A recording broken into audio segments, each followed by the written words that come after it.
College அப்படிங்கிற ஒரு word எப்படி வந்து ரோமாபுரியில் வந்து ஆரிஜினேட் ஆச்சு அப்படிங்கிறத பற்றி நம்ம பார்த்தோம். தமிழ்நாட்டில் தமிழ் இலக்கியங்களில் ஒரு 2000 ஆண்டுகளுக்கு முன்னாடியே கல்லூரி அப்படிங்கிற சொல் இடம்பெற்றிருக்கு. சீவக சிந்தாமணியிலேயே கல்லூரி அப்படிங்கிற சொல் இடம்பெற்றிருக்கு. இப்போ கலங்கரை விளக்கம் எவ்வளவு அழகான ஒரு பேர் பாருங்கள். லைட் ஹவுஸுங்கிறது ஒரு மொட்டையான பேர், ஒரு தக்கையான பேர். லைட் ஹவுஸ்னால் என்ன? இது லைட்டு போட்டதெல்லாம் லைட் ஹவுஸ் தான். ஹவுஸ் எல்லாமே லைட் ஹவுஸ் ஆயிருமா? ஆனால் தமிழில் பாருங்கள், களம் கரை விளக்கம், எவ்வளவு ஒரு அற்புதமான சொல். அந்த சொல் வந்து சிலப்பதிகாரத்தில் இடம்பெற்றிருக்கிறது. தமிழ் இலக்கியங்களை பார்த்தோம்னா அதனுடைய மேன்மையெல்லாம் நமக்கு தெரியும், எப்படி அந்த சொற்களை அவர்கள் பயன்படுத்தியிருக்கிறார்கள். உதாரணத்துக்கு தாடி.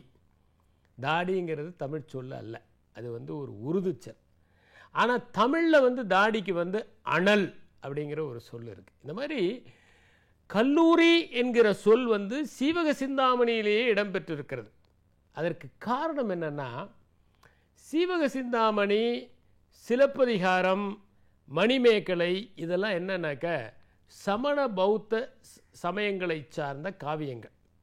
இவங்களுக்கு வந்து இந்த மாதிரி ஒரு யூனிவர்சிட்டி, ஒரு பல்கலைக்கழகம், கல்லூரி இதெல்லாம் வந்து அந்த வட இந்தியாவில் இருந்தது அவங்களுக்கு தெரிஞ்சிருக்கு, இந்த மாதிரிலாம் கூடி பேசுறது. ஏன்னா தமிழ்நாட்டில் வந்து நாம் வித்தியாசமான ஒரு வாழ்க்கையை வாழ்ந்தவர்கள். இங்கே வந்து எல்லாருமே படிக்கலாம். இப்போ நீங்கள் எடுத்துக்கிட்டிங்கன்னா சங்க இலக்கியங்கள் எடுத்துட்டிங்கன்னா அதில் வந்து அக்கௌண்டன்ஸ் எழுதியிருக்கிறாங்க. ஒரு அக்கௌண்டன்ட் தான் கணியன் பூங்குன்றனார். ஒரே ஒரு பாட்டு எழுதி அந்த ஒரு பாட்டிலேயே உலக புகழ் பெற்றவர் அப்படின்னாக்கா அவர் தான். யாதும் ஊரே யாவரும் கேளீர் அப்படிங்கிறது யுனெஸ்கோவே வந்து அப்ரூவ் பண்ண ஒரு ஃப்ரேஸ் அப்படின்னு சொல்கிறாங்க.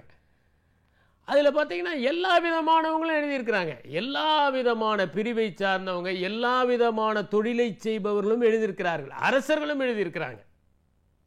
அறிவுடை நம்பி பாண்டியன் அவர் எழுதியிருக்கிறார். இந்த மாதிரி எல்லாரும் எழுதுனது. இப்போ சங்க புலவர்கள் எடுத்துட்டிங்கன்னா வடக்கில் வந்து பெண்கள் படிக்கக்கூடாது, பெண்கள் ஆண்களின் உடைமைகள், பெண்களை கொலை செய்தால் தவறு இல்லை.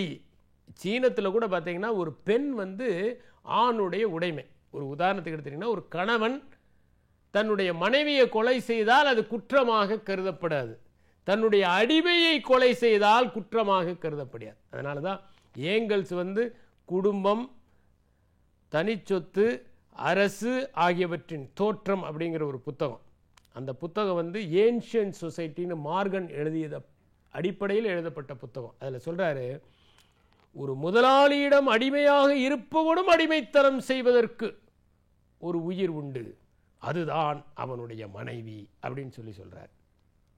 ஆக ஒரு பெண்ணை கொலை செய்தால் பாவமில்லை என்கிற கருத்தும் குற்றமல்ல என்கிற ஒரு கருத்தும் இருந்து வந்த சமூகத்தில் வந்து தமிழ்நாட்டில் பார்த்தீங்கன்னா சங்க காலத்தில் 154 பெண்பாற் புலவர்கள். இதில் என்ன மகத்துவம்னா, இந்த போய் எனக்கு இதை கொடு, நான் ஏழ்மையில் இருக்கிறேன், நீ யானையை கேட்டால் நீ வந்து அதை கொடுப்ப, கப்பலை கொடுப்ப, இதை கொடுப்ப அப்படின்னு புகழ்ந்து பாடினவங்களாம் ஆண்கள் தான். ஒரு பெண்ணும் புகழ்ந்து பாடல. இன்னும் சொல்ல போனால் நீ பண்ணது தப்பியான்னு சட்டையை பிடிச்சி உழுக்காத கணக்காக வீரமாக பேசினதெல்லாம் பெண்பாற் புலவர்கள். இதை நான் எதுக்கு சொல்கிறேன்னா, இந்தியாவில் ஒரு காலத்தில் அறிவு என்பது சிலருக்கு மட்டும்தான் சொந்தம், வசதி படைத்தவர்கள் தான் படிக்க வேண்டும் என்கிற சூழல் இருந்தது. அதை தகர்த்து உடைத்து எரிந்தவர்கள் யாருன்னா புத்த மதத்தை சார்ந்தவர்கள் தான். எல்லோரும் படிக்க வேண்டும் என்கிற சங்கத்தை ஏற்படுத்தி யார் வேண்டுமானாலும் தெளிவு பெறலாம், அறிவு பெறலாம், ஞானம் பெறலாம் என்கிற கருத்தை முதலில் முன்வைத்தவர், சாதிகளுக்கு எதிராக நின்றவர் புத்தர் தான். இதில் எந்த மாற்று கருத்தும் இல்லை. அதனால தான் இந்த லேர்னிங் சென்டர் அப்படிங்கிற ஒரு கான்செப்ட் அங்கே உருவானுச்சு. அதனால தான் சீவக சிந்தாமணியில் கல்லூரி என்கிற அந்த சொல் இடம்பெற்றிருக்கிறது. தமிழ்நாட்டில் அது இடம்பெற்றிருந்தாலும் தமிழ்நாட்டில் எல்லோரும் சேர்ந்து படிக்கலாம், இங்கே எல்லோரும் சேர்ந்த அறிவை பகிர்ந்து கொள்ளலாம் என்கிற அந்த கருத்து ஏற்கனவே இருந்தது என்பதை திருக்குறளில் இருந்து நாம் பார்க்க முடியுது. ஒப்ப தலைகூடி உள்ள பிரிதல் அப்படின்னு திருவள்ளுவர் சொல்றார். கல்லூரிங்கிறது என்னன்னா ஸ்கூலில் இருந்து அது ஏன் டிஃபர் ஆகுதுன்னா அந்த அந்த வார்த்தையே ஒரு டிஃப்ரெண்ட். என்னன்னா ஸ்கூலுங்கிறது என்னன்னா லைக் மைண்டட் பீப்புள்லாம் வந்து ஒரே மாதிரியான ஒரு அறிவை பகிர்ந்து கொள்ளுகிற இடம்.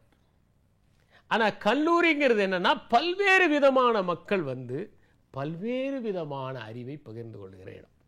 இப்போ நீங்கள் ஸ்கூல்லாம் என்னன்னா யூனிஃபார்ம் இதுதான். ஆனால் கல்லூரி அப்படி இல்லை. பலதரப்பட்ட மக்கள். கொஞ்சம் பேர் ரிசர்ச் பண்ணிக்கிட்டு இருப்பாங்க, கொஞ்சம் பேர் பார்த்தீங்கன்னா புதிய வெரைட்டி, சில பேர் பார்த்தீங்கன்னா புதிய மருந்து கண்டுபிடிச்சிக்கிட்டு இருப்பாங்க, சில பேர் பரிசோதனை பண்ணிக்கிட்டு இருப்பாங்க, சில பேர் பார்த்தீங்கன்னா வேறு ஒரு இடத்துல வந்து ஒரு மேற்படிப்பு படிச்சுக்கிட்டு இருப்பாங்க.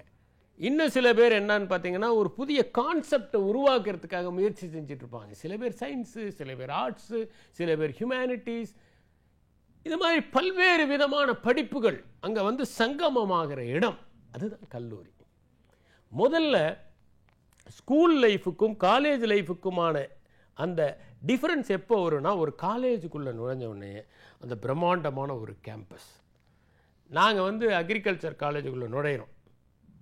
+2 முடிச்சுட்டு ஒரு 750 acre sprawling campus, verdant vegetation, lush green campus. உள்ளே நுழைஞ்ச உடனே ஃபஸ்ட்டு ஏற்பட்டது என்னென்னா ஷாக்கு தான். ஏன்னா இது நாள் வரைக்கும் நம்ம வந்து ஏன் ஒரு குழந்தை அழுது, குழந்தை பிறந்த உடனே அழுது இல்லை, ஏன் அழுது? குழந்தை அழவில்லை என்றால் பெற்றோர்கள் அழுவார்கள் அப்படின்னா என்னென்னா அது வந்து ஸ்டில் பர்த்னு அர்த்தமா. குழந்தை ஏன் அழுதுன்னா இது நாள் வரைக்கும் அது ரொம்ப சேஃபாக இருந்துச்சு, அது எதுவுமே பண்ண வேண்டியதில்லை. அதுக்கும் சேர்த்து அம்மா சாப்பிட்டாங்க, அதுக்கும் சேர்த்து அம்மா மருந்து சாப்பிட்டாங்க, அது ஒரு வேலையும் செய்ய வேண்டியதே இல்லை. இப்போ வெளியே வந்த உடனே அந்த புது என்விரான்மெண்ட் மட்டும் அதுக்கு ஷாக்கை ஏற்படுத்தலை. இனிமேல் it has to survive on its own. அதனால தான் அழுது. ஒரு குழந்தை அழறது எதனால் எனக்கு, இனிமேல் நானாத்தானே இயங்கணும், இது நாள் வரைக்கும் பாதுகாப்பாக இருந்தனே, அங்கேயே இருந்திருக்கலாமே அப்படிங்கிற எண்ணம் அந்த குழந்தைக்கு இருக்கான். அதனால தான் அது அழுவுதான். கிட்டத்தட்ட பள்ளியிலேருந்து வெளியே வரும்போது, காலேஜுக்குள்ளே வரும்போது ஒரு பிறந்த குழந்தை மாதிரி நம்ம அழ ஆரம்பிக்கிறோம். மனசுக்குள்ளே ஒரு பயம். இப்போ ஒரு புதிய இடத்துக்கு போனால் நமக்கு என்ன ஆகுது? ஒரு பயம் ஏற்படுது. இப்போ இது வரைக்கும் வந்து ஏர்போர்ட்டையே பார்க்காத ஒரு ஆளை ஏர்போர்ட்டுக்கு கூட்டிகிட்டு போனீங்கன்னா அவருக்கு ஒரு பயம் வரும். எந்த இடத்துல போய் நாம் வந்து போர்டிங் பாஸ் வாங்கிறது, எப்படி போகணும், யாராவது ஒருத்தர் பார்த்துக்கிட்டே இருப்பார். அவரை மாதிரியே ஆளுங்க இருந்தால் அவங்கக்கிட்ட அப்படியே சேர்ந்து அவங்க என்னெல்லாம் பண்ணுறாங்களோ அதெல்லாம் பண்ணுவார் அவர். நீங்கள் சில பேரை நீங்கள் ரெஸ்டாரண்ட் கூட்டிகிட்டு போனீங்கன்னா அவங்க இது வரைக்கும் சாப்பிட்ருக்க மாட்டாங்க, ஸ்பூன்லேயோ ஃபோர்க்லேயோ பார்த்துக்கிட்டே இருப்பாங்க. நாம் ஃபோர்க் எடுத்தால் அவங்களும் ஃபோர்க் எடுப்பாங்க, நாம் இப்படி அதை ஸ்கூப் பண்ணோம்னா அவங்களும் எடுப்பாங்க. ஏன்னா நைஃபு ஃபோர்க்கு இதெல்லாம் ரைட் ஹேண்டில் தான் பிடிக்கணும். இப்படி வச்சாக என்ன அர்த்தம்னா சாப்பிட்டு முடிச்சுட்டேன்னு எடுத்துகிட்டு போயிடுவாங்க தட்டை. இப்படி வச்சா டிஸ்டர்ப் பண்ணாதான்னு அர்த்தம். இதெல்லாம் அவங்க நம்மளை பார்த்து நாம் என்னென்ன செய்கிறோமோ அதே மாதிரி செய்வாங்க. திடீர்னு பார்த்தீங்கன்னா ஃபிங்கர் பவுல் கொண்டு வந்து கொடுத்தோன்னா என்ன பண்ணுறதுன்னு தெரியாது, அப்படியே பார்ப்பாங்க. அந்த எலுமிச்சம்பழத்தை மற்றவங்கெல்லாம் வந்து கசக்கிறத பார்த்து அவங்களும் கசக்கி அதே மாதிரி செய்வாங்க. இதுதான் போல செய்தல். அது ஒரு காலேஜுக்குள்ளே போன உடனே, ஒரு ஏர்போர்ட்டுக்குள்ளே போன உடனே, இது வரைக்கும் ஏரோப்ளேனை வந்து மேலே பறக்கும்போது பார்த்தவன் ஒருத்தன் டக்குன்னு ஏர்போர்ட்டுக்கு போனோன்னு ஒரு பயம் ஏற்படும். அது ஸ்டார்ட் ஆகும்போது எப்படி இருக்குமோ அப்படின்னு ஒரு பயம் ஏற்படும். திடீர்னு அது குலுங்கணுன்னே ஒரு பயம் ஏற்படும். அது மாதிரி ஒரு பயம். இப்போ இந்த மாதிரி ஒரு பயம் ஏற்படுகிற போது அவனை வந்து முதல்ல அந்த அக்காமடேட் பண்ணும். அப்போ என்ன பண்ணுறாங்க, ஒரு அம்மா அந்த குழந்தைய உடனே கையில் எடுத்து அப்படி வார்ம்த்தாக அப்படி அணைச்சிக்கிறாங்க. அணைச்சி இப்படி ஒரு தாலாட்டு அப்படியா அப்படி பண்ணும்போது என்ன ஆகுதுன்னா அந்த குழந்தை அழறதை நிறுத்துது. காரணம் என்ன தெரியுங்களா? அம்மாவுடைய வார்ம்த் மட்டும் கிடையாது, இந்த ஹார்ட் பீட் இருக்கு இல்லையா, இந்த ஹார்ட் பீட் இருக்குல்ல, இது வந்து அந்த கருவறைக்குள்ளே இருந்த அந்த வார்ம்த்தை கொடுக்குதான். ஒரு உதாரணத்துக்கு எடுத்துட்டிங்கன்னா, பெண்கள் எல்லாருமே லெஃப்ட் சைடில் தான் குழந்தைய வச்சுக்குவாங்க. அது காரணம் என்னென்னா, ரைட் ஹேண்டை யூஸ் பண்ணுறவங்க லெஃப்ட் ஹேண்ட் வச்சா தானே ஈஸி தட்டி கொடுக்கறதுக்கு அப்படின்னு நம்ம நினச்சோம்னா, லெஃப்ட் ஹேண்டை வச்சுருக்கவங்களும் 88% லெஃப்ட்டில் தான் வச்சுருக்காங்களாம். அது காரணம் என்னென்னா, ஆண்கள்கிட்ட கொடுத்தீங்கனாலும் லெஃப்ட்டில் தான் வைக்கிறாங்க. காரணம் என்னென்னா அந்த ஹார்ட் பீட்டு ஒரு வார்ம்த்தை. ஒரு எக்ஸ்பெரிமெண்ட் பண்ணாங்க, வெறும் குழந்தைகளை படுக்க வச்சாங்க, அப்புறம் தாலாட்டு பாடுற மாதிரி வச்சாங்க.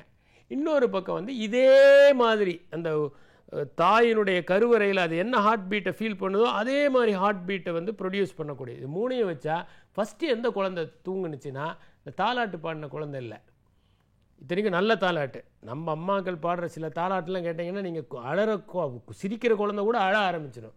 ஆனால் நல்ல தாலாட்டுக்கே அது வந்து கொஞ்சம் நேரம் கழிச்சு தான். ஆனால் ஃபஸ்ட்டு தூங்குனது எதுன்னா இந்த ஹார்ட் பீட்டினுடைய அந்த அதே மாதிரி ஒரு சிமுலேட் பண்ணது, அதுதான் ஃபஸ்ட்டு தூங்குனது. காரணம் என்னென்னா இந்த வார்ம்த். இப்போ யூனிவர்சிட்டிலையும் காலேஜ்லையும் யாரும் உங்களை இப்படி எடுத்து வச்சுக்கிட்டு வார்ம்த்தெல்லாம் கொடுக்க போகிறதில்ல. You are on your own. பெத்து போட்டாச்சு, இனிமேல் ஓடினாலும் நடந்தாலும் தவழ்ந்தாலும் ஓன் பொறுப்பு போயா அப்படின்னு சொல்லிடுறாங்க. இப்போ இந்த மாதிரி சூழலில் how are you going to manage your college life? இது ரொம்ப சிம்பிள். இதுக்கான எக்ஸசைஸு ரொம்ப ரொம்ப சிம்பிள். நான் சொல்கிற இதை மட்டும் நம்ம கொஞ்சம் யோசித்தோம்னா ரொம்ப சிம்பிளாக போயிடும். கார் ஓட்டும்போது எல்லாருக்கும் ஃபஸ்ட்டு என்ன ஏற்படும்? ஒரு பயம்தான் ஏற்படும். எது கிளச்சு, எது பிரேக்கு? நிறைய பேர் பிரேக் அழுத்துறதுக்கு பதிலாக கிளச்சை அமைக்கிடுவாங்க. ஸ்டியரிங் எப்படி, நியூட்ரல் கியர் எப்படி, ஃபஸ்ட் கியர் எப்படி, செகண்ட் கியர் எப்படி, தேர்ட் கியர் எப்படி, ரிவர்ஸ் கியர் எப்படி, இது எல்லாத்தையும் கார் ஓட்டுறவங்க வந்து ஃபஸ்ட்டு கற்றுக்கும் போது பயந்து நடுங்குவாங்க. அதனால தான் என்ன பண்ணுறாங்க, பக்கத்துலேயே ஒருத்தர் வச்சு உட்காந்துக்கிட்டு அவரு ஒரு பிரேக் வச்சுருக்காரு. நீங்கள் பிரேக் போட மறந்தாலும் அவர் பிரேக் போடுவார். இல்லைன்னா வாழ்க்கையே பிரேக் ஆயிரும். அதனால தான் அவர் பிரேக் போடுறாரு. இப்போ நம்ம கார் கற்றுக்குறோம். ஃபஸ்ட்டு ஒரு வருஷம் கார் ஓட்டுறோம், ரொம்ப கேர்ஃபுல்லாக ஓட்டுறோம், கிளச் அமுக்குறோம், அப்புறம் டப்புன்னு நம்ம இது வந்து கியரை மாற்றுறோம், அப்புறம் ஹார்ன் பண்ணுறோம் யாராவது வந்தாங்கன்னா, அதுக்கப்புறம் வந்து திடீர்னு கிளச் அமுக்குறோம். இதெல்லாம் பண்ணிக்கிட்டு இருக்கோம். ஒரு 10 வருஷம் ஆன பிறகு என்ன ஆகுது? நாம் பாட்டுக்கு பேசிக்கிட்டே ஜாலியாக எந்த இடத்துல கிளச் அழுத்தணுமோ அழுத்தணும், எந்த இடத்துல பிரேக் போடணுமோ போடுறோம், எந்த இடத்துல கியரை மாற்றணுமோ மாற்றுறோம். காரணம் என்னென்னா இப்போ கார் வெளியில் இல்லை, நமக்குள்ளேயே ஒரு கார் இருக்குது. ஒரு கீபோர்டு கற்றுக்க போகிறவன் என்ன பண்ணுறான்? ஃபஸ்ட்டு கொஞ்சம் பயப்படுறான். ஒரு வருஷம் 2 வருஷம் ஆன பிறகு என்ன ஆகுது? அவன் மனசுக்குள்ளேயே ஒரு கீபோர்டு வந்துடுது. இப்போ என்ன ஆகுதுன்னா அவனுடைய மனசுக்குள்ளேயே கீபோர்டு இருக்குது. எதை அழுத்தினா எந்த ஸ்வரம் வருங்கிறது மனசுக்குள்ளேயே இருக்குது. அது மாதிரி இந்த காலேஜ் லைஃப்பை இன்டர்னலைஸ் பண்ணிக்கணும். அப்படி பண்ணிக்கிட்டோம்னா இந்த காலேஜ் லைஃப் நமக்கு ஷாக்காக இருக்காது. ஸ்கூல் லைஃபுக்கும் காலேஜ் லைஃபுக்கும் இருக்கிற மிகப்பெரிய டிஃப்ரென்ஸ் என்னென்னா, இதுவரைக்கும் ட்ராவல் பண்ணாதவங்க ஒரு ஏர்போர்ட் உள்ளே போகிற மாதிரி, இதுவரைக்கும் கார் ஓட்டாதவங்க ஒரு காரை ஓட்டுற மாதிரி, இதுவரைக்கும் ஒரு பியானோ வாசிக்காதவங்க ஒரு பியானோ வாசிக்கிற மாதிரி. ஆனால் அதை எவ்வளவு சீக்கிரமாக நம்ம இன்டர்னலைஸ் பண்ணிக்க போகிறோம், அதுதான் ரொம்ப முக்கியம். அதனால் முதல்ல வந்து நம்ம என்ன பண்ணோம்னா, இதுவரைக்கும் வாழ்ந்த வாழ்க்கை வேறு. Mentally we should be prepared.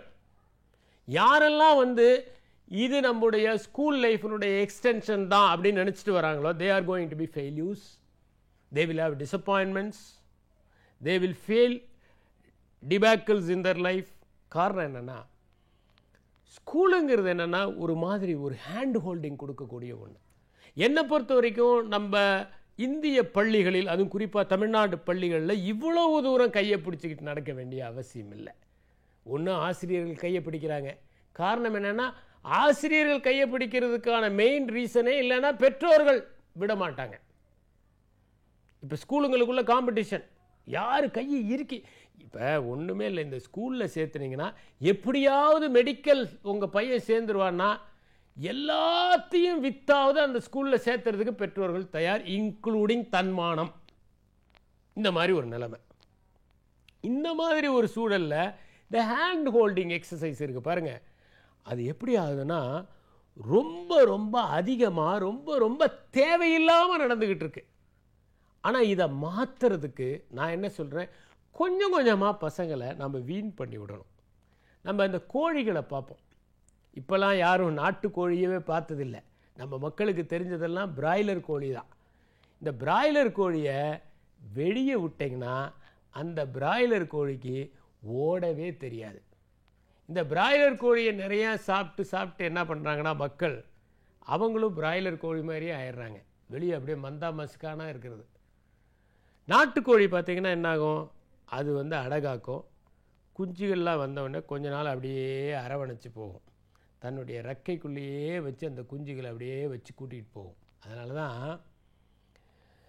சிறகில் எனை மூடி அருமை மகள் போல வளர்த்த கதை சொல்லவா. எவ்வளோ ஒரு அருமை பாருங்கள். தங்கையை வந்து ஒரு அண்ணன் வளர்க்குறதுக்கு இதை விட ஒரு அற்புதமான வாசகமே இருக்க முடியாது. சிறகில் எனை மூடி அருமை மகள் போல வளர்த்த கதை சொல்லவா. ஆனால் என்னென்னா அந்த கோழி இப்படிலாம் வளர்க்கும். அது வந்து குஞ்சுகளை காப்பாற்றும். பருந்து வரும்போது தான் ஒரு தாய் கோழியினுடைய வீரத்தை பார்க்கலாம், எல்லாம் இருக்கும். ஆனால் கொஞ்ச நாள் கழித்த பிறகு அது எல்லாத்தையும் கொத்தி தன் பக்கமே வர விடாமல் செஞ்சிடும். என்னைக்கு தே கேன் சஸ்டைன் ஆன் தர் ஓனோ அன்னைக்கு அந்த தாய் கோழி அதுங்களை பக்கமே வரவனை கொத்தி பிரித்து விட்டுரும். அதுதான் லைஃப். நாம் பிரித்தே விடுறது கிடையாது. 40 வயசானாலும் பையனை கூட்டிக்கிட்டே அலைய வேண்டியது பெற்றோர்கள். இது எங்கே நம்ம உருப்படி ஆகிறது? வெளிநாடுகள் என்னென்னா 17 வயசாச்சா +2 முடித்தோடனே இனிமேல் நீ படிக்கிறதுனா நீ சம்பாரித்து நீ படிச்சுக்க. See, this is what is giving responsibilities, making them realize their responsibility. இந்த பையன் என்ன பண்ணுவான்? 2 மணி நேரம் காலையில் போய் ஒரு சூப்பர் மார்க்கெட்டில் நைட் ஃபில்லிங் பண்ணுவான். ஒரு ரெஸ்டாரண்ட்டில் போய் பாலெல்லாம் கொண்டு போய் வைப்பான், ப்ரெட்டெல்லாம் கொண்டு போய் வைப்பான். அவனுக்கு வந்து ஒரு 2 பவுண்டு கிடைக்கும். அதை வச்சு அவன் படிப்பான். அவனுக்கு அப்பயே ரெஸ்பான்சிபிலிட்டி வர ஆரம்பிச்சிருது. இப்போ அவன் வந்து சினிமா பார்க்குறதுக்கு ஏது நேரம், அரட்டடிக்கிறதுக்கு ஏது நேரம், ஊர் சுற்றுறதுக்கு ஏது நேரம்? 4 மணி நேரம்னா 2 மணி நேரம் படிப்பு, 2 மணி நேரம் இந்த மாதிரியான ஒரு ஜாபு, அப்புறம் 2 மணி நேரம் அவனுடைய ப்ராஜெக்ட்ஸு இதெல்லாம் பண்ணுறதுக்கான நேரம். இதுதான் அவனுடைய நேரம். ஆனால் நம்ம ஊரில் அப்படி கிடையாது. எப்படி இருந்தாலும் எங்கள் அப்பா எனக்கு பணம் அனுப்பிச்சிடுவார் அப்படிங்கிற ஒரு நம்பிக்கை. அப்பா தான். ஒரு பையன் ஒரு இடத்துல பார்த்தீங்கன்னா ஒரு டிஷர்ட் போட்டு டான்ஸ் ஆடிக்கிட்டு இருந்தான். என்னன்னு கேட்டாக்க ATM, my father is my ATM அப்படின்ட்டு ஒரு டிஷர்ட் போட்டுக்கிட்டு டான்ஸ் ஆடிக்கிட்டு இருக்கான். ஏன்னா எப்போ கேட்டாலும் பணம் தராரு அவர். ஆட்டோமேட்டிக் டெல்லிங் மெஷின் இந்த காலேஜ் பசங்களுக்கெல்லாம் யாருன்னா அவர்கள் அப்பாக்கள் தான். அப்பாவும் ஒரு டிஷர்ட் போட்டிருந்தார் ஏடிஎம் அப்படின்னு. நான் கேட்டேன், மை சன் இஸ் அன் ஏடிஎம்னு போட்டிருந்தார். நான் கேட்டேன், என்னங்க உங்கள் பையன் வந்து மை டேட் இஸ் அன் ஏடிஎம்னு போட்டிருக்கான், நீங்கள் மை சன் இஸ் அன் ஏடிஎம்னு போட்டிருக்கீங்கன்னு. அவர் சொன்னார், ஆல் டைம் மென்டலுங்க அவன் அப்படின்னு. அது மாதிரி அப்பா அம்மாக்கள் வந்து ரெஸ்பான்சிபிலிட்டியை உணர்த்துறோம். முதல்ல காலேஜுங்கிறது இனிமேல் டிஃப்ரெண்ட்டு, நீ தான் படிச்சுக்கணும், நீ தான் தெரிஞ்சுக்கணும், ஒரு ஓரியன்டேஷன் தேவை. இனிமேல் வந்து அந்த மாதிரி ஸ்பூன் ஃபீடிங் பண்ண மாட்டோம், எல்லா நோட்ஸும் கொடுத்தா அந்த நோட்ஸில் தான் இருந்து வருதுன்னு இல்லை. நீ வந்து you are on your own. யாரும் வந்து ஒரு மாரல் கிளாஸஸ்லாம் எடுக்க மாட்டாங்க. கெட்டு போகிறதுக்கான சான்சஸ் நிறையா இருக்குது. நீயா பார்த்து உன்னை நீ வந்து பாதுகாத்துக்கணும். உன்னுடைய உயிர் உன் கையில். ஒரு ஆர்மியில் வந்து ஒரு சோல்ஜர் தன்னை எப்படி காப்பாற்றிக்கிறோனோ அந்த மாதிரி நீ காப்பாற்றிக்க வேண்டிய ஒரு பொறுப்பில் இருக்கிற.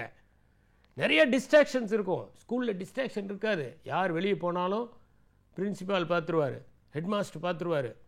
அங்கே வந்து ஒரு அப்படியே ஒரு restricted way of learning. But இங்கே அப்படி கிடையாது. நீ யார் போகிறாங்க யார் பிகாஸ் உன்னுடைய ரெஸ்பான்சிபிலிட்டி லைஃபு. ஆனால் இந்த இடத்துல சுதந்திரத்தை எப்படி பயன்படுத்துவது, அந்த ரெஸ்பான்சிபிலிட்டிஸை நம்ம சொல்லிக் கொடுக்கணும். முதல்ல ஸ்டூடெண்ட்ஸுக்கு என்ன பண்ணணும்னா, இந்த காலேஜ் லைஃப்பை எப்படி பயன்படுத்திக்கிறது, இதுதான் வந்து உங்களுடைய வாழ்க்கையவே தீர்மானிக்கக்கூடிய ஒரு காலம். இப்போ ஒரு உதாரணத்துக்கு ஸ்கூல் லைஃப் வரைக்கும் கிட்டத்தட்ட இந்த ஃபஸ்ட் மார்க்கு செகண்ட் மார்க்கு இதெல்லாம் விடுங்க. ஒரு காலேஜ் லைஃப்பில் தான் ஒருத்தன் வந்து என்ன ஆக போகிறாங்கிறத முடிவாகுது. அவன் ஒரு பெரிய சயின்டிஸ்ட் ஆக போகிறானா, அல்லது ஒரு பெரிய சோஷியல் சயின்டிஸ்ட் ஆக போகிறானா, ஒரு சைக்காலஜிஸ்ட் ஆக போகிறானா, என்ஜினியர் ஆக போகிறானா, இதெல்லாம் யார் டிசைட் பண்ணுறாங்க? நாம் தான் டிசைட் பண்ணுறோம். எப்போ டிசைட் பண்ணுறோம்? காலேஜ் லைஃப்பில் தான் டிசைட் பண்ணுறோம். அப்போ காலேஜ் லைஃப்பில் நம்ம உணர வேண்டியது என்னென்னா, இதில் ஒவ்வொரு நிமிஷமும் ரொம்ப ரொம்ப முக்கியம். எல்லா நிமிடங்களும் நாம் பிளான் பண்ணி செயல்பட வேண்டியதாக இருக்குது. we are more responsible, we are not kids, we are going to become adults soon. நம்முடைய பொறுப்பை உணர்ந்து நாம் செயல்பட வேண்டிய காலத்தில் இருக்கிறோம். என்ன சொல்ல போனால் இது வந்து ஒரு எண்டு டைம். நான் ஸ்கூல் ஸ்டூடெண்ட்ஸ்க்கு சொல்லும்போது பரீட்சை டைமை வந்து எண்டு டைம்னு சொல்லுவேன். இந்த பரீட்சை இந்த ஸ்டடி ஹாலிடேஸ் விடுறது வந்து ஒரு எண்டு டைம்னு சொல்லுவேன். காலேஜ் டைமே வந்து காலேஜுக்குள்ளே நுழைஞ்ச உடனே ஒரு எண்டு டைம் ஆரம்பமாயிருது. இந்த பீரியடில் நாம் எப்படி நம்முடைய அறிவையும் நம்முடைய செயல்பாடுகளையும் நம்முடைய பண்புகளையும் செதுக்குகிறோம் என்பதை பொறுத்துத்தான் நாம் என்னவாக போகிறோம் என்பது முடிவாகும். இங்கே பார்த்தீங்கன்னா எங்கள் காலேஜில் சில பசங்க பிரைட்டாக வந்து சேருவாங்க. ஏன்னா அப்போல்லாம் வந்து மொத்தமே வந்து ஒரு 5 இன்ஜினியரிங் காலேஜ், ஒரு 4 மெடிக்கல் காலேஜ், 2 அக்ரிகல்ச்சர் காலேஜ். இந்த அக்ரிகல்ச்சர் காலேஜில் ஒரு 170 சீட்டு தான். இந்த அக்ரிகல்ச்சர் காலேஜில் ஃபஸ்ட்டு லிஸ்ட்டில் வந்துட்டால் அவனுக்கு மெடிசன் கிடச்சிருன்றாங்க. இல்லை ரொம்ப பிரமாதமான இன்டெலிஜென்ஸோட பசங்க வந்து சேருவாங்க. எல்லாம் நல்ல ஷார்ப்பாக இருப்பாங்க, தகன்னு மின்னற ஒரு கண்களோடு வந்து சேருவாங்க. இதில் சில பசங்க என்ன பண்ணுவாங்கன்னா அப்பயே பிளான் பண்ணிடுவான். இந்த பாரு, நான் வந்து பிஎஸ்சி அக்ரி படிப்பேன், அதுக்கப்புறம் நான் ஐஐஎம்மில் போய் படிப்பேன், அதுக்கப்புறம் நான் ஃபாரின் போய் நல்ல வேலை செய்வேன், நிறைய கான்செப்ட். சில பசங்க முடிவு பண்ணுவாங்க, நான் வந்து பிஎஸ்சி அக்ரி இங்கே படிப்பேன், அதுக்கப்புறமேல பூசாவில் போய் நான் வந்து என்னுடைய எம்எஸ்சி அக்ரியை படிப்பேன், அதுக்கப்புறம் ரிசர்ச் பண்ணி ஒரு புது வெரைட்டி கொண்டு வர போகிறேன். என்னுடைய ஃப்ரெண்ட்ஸு சில பேர்லாம் புதுசாக பப்பாளிலாம் உண்டாக்கியிருக்காங்க. இப்போ ஒருத்தர் வந்து பார்த்திங்கன்னா சூரியநாத சுந்தரம்னு ஒரு ப்ரொஃபஸர் என்னோட படித்தவர், ஹார்டிகல்ச்சரில் ஒரு புது பப்பாளியை உருவாக்கியிருக்கார். அந்த பப்பாளி என்னென்னா உள்ளுக்குள்ளே விதை ரொம்ப கம்மியாக ரோஸ் கலரில் அவ்வளோ டேஸ்ட்டாக இருக்குது, ரொம்ப அருமையானது. ஆனால் டயபெட்டிஸ் பேஷண்ட்ஸ் எல்லாம் சாப்பிட்லாம், அப்படி ஒரு அருமையான ஒரு வெரைட்டியை உண்டாக்கியிருக்கார். அதே மாதிரி எங்கள் காலேஜில் பார்த்திங்கன்னா மருதம்னு ஒருத்தர் தக்காளி உண்டாக்குனார். அது என்னன்னாக்க தக்காளி வந்து ரொம்ப காய்ச்ச உடனே மண்ணை அப்படியே டச் பண்ணும். அப்போ என்ன ஆகுனாக்கா அந்த மண்ணை டச் பண்ண உடனே வெடிப்பு வந்துடும் தக்காளியில். நாட்டு தக்காளியில் வெடிப்பு வரும் பார்த்திங்கன்னா. நாட்டு தக்காளி தான் உடம்புக்கு நல்லது. ஆனால் நாம் எல்லாம் பெங்களூர் தக்காளி வாங்கி தான் தக்காளி சாதம் செஞ்சு சாப்பிட்டுக்கிட்டு இருக்கோம். இந்த நாட்டு தக்காளியில் வெடிப்பு வராமல் இருக்கிறதுக்கான ஒரு வெரைட்டி கண்டுபிடிச்சார், அதுதான் மருதம். கீழே சாஞ்சா கூட வெடிப்பு வராது. இப்படி அவன் முடிவு பண்ணிடுவான், இதுதான் நம்ம வாழ்க்கை, இந்த இந்த இந்த இந்த காசை நோக்கி நம்ம வந்து பயணம் செய்யணும் அப்படி முடிவு பண்ணிவிட்டு அன்னையிலேருந்து அந்த மாதிரி தன்னை மோல்ட் பண்ணுவான். சில பசங்க என்ன பண்ணுவாங்கன்னா காலேஜுக்கு வந்தோடனே, ஆஹா நம்ம அப்பா அம்மா பிரச்சனையெல்லாம் முடிஞ்சதையா, இனிமேல் நம்ம ஃப்ரீ, இனிமேல் நம்ம அப்படியே ஜாலியாக இருக்க வேண்டியதான், நம்ம சுதந்திர பறவைகள் அப்படின்ட்டு என்ன பண்ணுவான்னா கொஞ்சம் கொஞ்சமாக எல்லா கெட்ட பழக்கத்தையும் கற்றுப்பான். செகண்ட் இயர் வரும்போது பார்த்திங்கன்னா அரியர்ஸ் வச்சுருப்பான். தேர்ட் இயர் வரும்போது பார்த்திங்கன்னா நிறைய பேர்கிட்ட பாக்கி வச்சுருப்பான். ஃபோர்த் இயர் வரும்போது பார்த்திங்கன்னா அவனுடைய உயிரே பாக்கி இருக்காது, முடிஞ்சு போயிடும். அந்த மாதிரி செத்து போனவங்க நிறைய பேர். அடிக்ஷன், இந்த மாதிரி பல்வேறு பழக்கங்கள். சில பேர் பார்த்திங்கன்னா என்னென்னா ஜாலியாக சினிமா கினிமா அப்படியே இருந்துக்கிட்டே எந்த விதமான படிப்பையும் பார்க்காம சப்ளிமெண்ட்ரியாக எழுதிக்கிட்டு, நாங்கள் பிஎஸ்சி முடிச்சுட்டு அதுக்கப்புறம் ஒரு 4-5 வருஷம் கழித்து போனாலும் அவன் பிஎஸ்சியே படிச்சுக்கிட்டு இருப்பான். இது மாதிரி ஒரு குரூப். இதுக்கெல்லாம் என்ன காரணம்? ஸ்கூல் வரைக்கும் இருந்தபோது நம்ம யாரோ ஒருத்தர் கண்காணிச்சுக்கிட்டே இருந்தாங்க. யாருமே கண்காணிக்காத போது தான் நம்மை நாமே கண்காணிக்க வேண்டியவர்களாக இருக்கிறோம். அதுதான் உலகத்திலேயே சிறந்த கண்காணிப்பு. எனக்கு யாருமே சூப்பர்வைசர் தேவையில்லை அப்படின்னு நினைக்கிற தொழிலாளி தானே மகத்தான தொழிலாளியாக இருக்க முடியும். ஒரு 10 பேர் நம்மளை சூப்பர்வைஸ் பண்ணணும், அப்போ தான் நான் நல்லா வேலை செய்வேன்னா அவன் என்ன தொழிலாளி? யார் பார்க்காட்டியும் அழகாக செய்கிறவன் தானே ஒரு தொழிலாளி. சீனாவுக்கு போயிருந்தபோது ஒருத்தர் சுண்ணாம்பு அடிக்கிறான், பார்க்குறேன். ஒரு யங் மேன் அப்படி சுண்ணாம்பு அடிச்சுட்டு அப்படி கொஞ்சம் வந்து பார்க்குறான், கரெக்டாக இருக்கான்னு பார்க்குறான். அதில் ஏதாவது எந்த இடத்துலையாவது விட்டு போயிருக்கான்னு பார்த்துட்டு அதை மறுபடியும் டச் பண்ணினா ஒரு கலைஞன் மாதிரி வேலை செய்கிறாங்க. எப்போது ஒரு தொழிலாளி கலைஞன் மாதிரி வேலை செய்கிறானோ அப்போது தான் அவன் மிகச்சிறந்த தொழிலாளி. நம்ம ஊரில் கலைஞனே தொழிலாளி மாதிரி வேலை செய்கிறான். இவனே அப்படி சொட்டையாக ஒரு சிலையை செஞ்சு அப்படி வச்சுட்டு போயிடுறான். சில பத்திரிகைகளில் கார்ட்டூன் போட்டுட்டு யார் கார்ட்டூன்னு எழுதுகிற பத்திரிகைலாம் இருக்குது. கார்ட்டூனில் பேர் எழுதுனா அது பேர் கார்ட்டூனா? அப்படி சில பத்திரிகைகள்லாம் வருது. அது தலை சிறந்த பத்திரிகைகள் வேறு. இல்லை, முக்கியமானது என்னன்னாக்க யாரும் கண்காணிக்காத போது தம்முடைய வாழ்க்கை எப்படி. நான் பார்ப்பேன், பார்த்தீங்கன்னா சில பசங்க தாகத்தோடு வருவான், அவனை 4-5 பேர் சேர்ந்து சொல்லுவான், ஜாலியாக இருடா அப்படிமா. நான் ஒன்று சொல்கிறேன் கேளுங்க, வாழ்க்கையில் சொகுசை கற்றுக்கிறதுக்கு வயசே வேணாம். சொகுசை யாரும் கற்றுக்கவே வேண்டியதே இல்லை. ஏசி ரூமில் இருக்கிறதுக்கு நாங்கள் ஒரு ட்ரைனிங் கொடுப்போன்னு எந்த இன்ஸ்டிடியூட்டாவது ஆரம்பிச்சிருக்கானா? ஒரு 10 நாள் ஏசியில் இருந்தீங்கன்னா 11ஆவது நாள் ஏசி இல்லாமல் இருக்க முடியாது, உடம்பு பழகிறோம், அவ்வளோதான், முடிஞ்சு போச்சு. ஒரு காட்டில் ஒருத்தன் தலையணையை வந்து தலையணையாக கல்லை வச்சு படுத்து தூங்கிட்டு இருந்தானா. ராஜா பார்த்து கேட்டிருக்காரு, என்ன இவன் இப்படி தூங்குறான்னு. எல்லாம் பழக்கம் தாங்க, என்னதான் இருந்தாலும் கல் மேலே தலையை வச்சு படுக்கிறது கஷ்டம் இல்லையா, கொஞ்ச நாள் பொறுங்க அப்படின்ட்டு அவனை கூட்டிகிட்டு வந்தார் மந்திரி. கூட்டிகிட்டு வந்து நல்ல பஞ்சனையில் படுக்க வச்சார். அவன் பஞ்சனையில் நல்லா படுத்து படுத்து பழகிட்டான். ஒரு நாள் அவன் கண்ணெல்லாம் செவந்து போயிருந்தது. ராஜா கேட்டார், என்னப்பா அவன் கண்ணு செவந்துருக்குன்னு.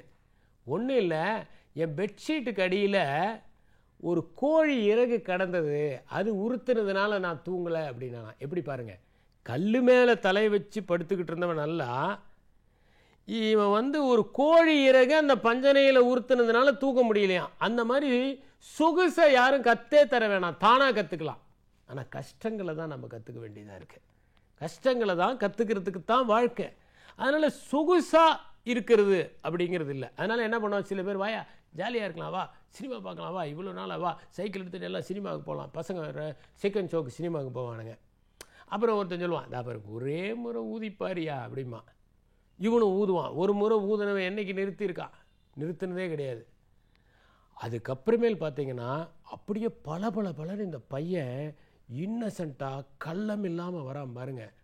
அவன் ஒரு 3 மாதத்தில் பார்த்தீங்கன்னா அவன் முகம் வந்து அப்படி மாறி போயிடும். பார்த்தீங்கன்னா அவ்வளவு மோசமாக, அவ்வளவு வஞ்சமாக, அவ்வளவு கள்ளமாக அவனுடைய முகம் மாறுறதை நான் பார்த்துருக்கேன். காரணம் என்ன, பெற்றோர்களும் கொஞ்சம் உலகத்தினுடைய சில அசிங்கமான பகுதிகளையும் கொஞ்சம் எக்ஸ்போஸ் பண்ணணும். பாரு இதெல்லாமும் இருக்குது, இதனால் நீ வந்து கொஞ்சம் இதுக்கு ஜாக்கிரதையாக இரு. எப்போ பார்த்தாலும் நல்ல பழக்கங்களையே ஒருத்தனுக்கு சொல்லிக் கொடுக்கறது அறிவில்லை. கெட்ட பழக்கங்களும் இருக்கின்றன என்பதை உணர்த்துவதும் கல்வியினுடைய ஒரு பகுதி. இதெல்லாம் இருக்கியா, இதெல்லாம் இருந்தாலும் நீ ஜாக்கிரதையாக இரு.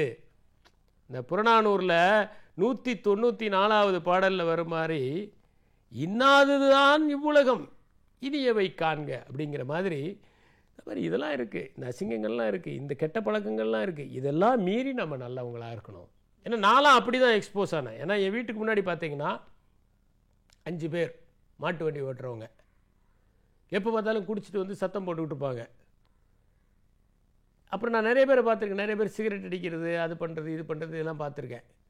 அதே மாதிரி பசங்க சரியாக படிக்காத பசங்கள்லாம் பார்த்துருக்கேன். என்னுடைய நண்பர்கள் நிறைய பேர் சரியாக படிக்காதவங்க தான். நான் அந்த மாதிரி இடத்துல தான் ஃபஸ்ட்டு ஸ்கூலில் சேர முடிஞ்சது. ஆனால் அவர்கள்ட்ட இருந்து எதை கற்றுக்கணுமோ அதை கற்றுக்கிறதுக்கு அன்னப்பறவை மாதிரி பாலை மட்டும் உறிஞ்சி குடிப்பதற்கான பழக்கத்தை என்னுடைய வாழ்க்கை எனக்கு உணர்த்தியது. அது கல்லூரிங்கிற அனுபவம் என்னென்னா டோட்டலி டிஃப்ரெண்ட். அங்கே வந்து நாம் விழிப்புணர்வோடு இருந்து ஒவ்வொரு நொடியிலும் நம்மை செதுக்கிக் கொள்வதற்கான வாய்ப்பு. அதனால் இந்த எக்ஸ்பீரியன்ஸை நாம் வந்து விழிப்புணர்வோடு அணுகுவதோடு எக்காரணத்தை கொண்டும் தீய பழக்கங்கள் நம்மை நெருங்காத மாதிரி நம்மை பார்த்து கொள்ள வேண்டும். இப்போ என்னென்னா இது ஒரு பெரிய ஃபீல்டு, ஒரு சின்ன ஃபீல்டு நம்ம விளையாடிட்டோம். இது நாள் வரைக்கும் நம்ம விளையாடினது டேபிள் டென்னிஸ். இப்போ நம்ம டென்னிஸ் விளையாட போயிருக்கோம், அந்த கிரவுண்ட் இது. டேபிள் டென்னிஸ் விளையாடின மாதிரியே டென்னிஸ் விளையாட முடியுமா?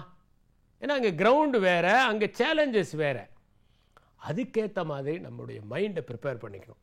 அப்படி ப்ரிப்பேர் பண்ணிக்கிட்டா இந்த டிஃப்ரென்ஸை நாம் வந்து கொஞ்சம் கூட ஷாக்கே இல்லாமல், இந்த சாஃப்ட் லேண்டிங்னு சொல்லுவாங்க பாருங்கள். இந்த பிளேன் வந்து இறங்கும்போது சில டைமில் பார்த்தீங்கன்னா ரஃப் இது இருக்கும், சில டைமில் பார்த்தீங்கன்னா சாஃப்டாக லேண்ட் ஆகிற மாதிரி நம்ம அந்த ஸ்மூத் டிரான்சிஷன் ஏற்படும். அந்த ஸ்மூத் டிரான்சிஷன் தான் ஒரு சுகப்பிரசவமாக இருக்க முடியும்.